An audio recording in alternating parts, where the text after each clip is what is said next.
যেগুলো সবাই বলবে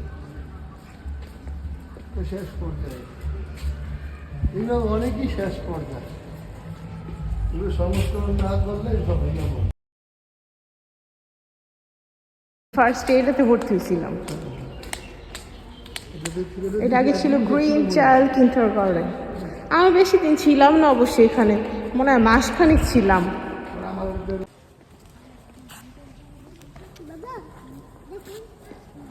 আর বাংলাদেশে একসাথে এত বিল্ডিং একসাথে নেই। হ্যালো, দাম বেশি, এখানে দাম ঠিক লাগছে।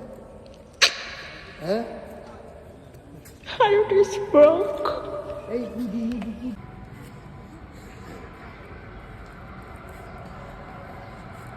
চলো এই জায়গাটার নাম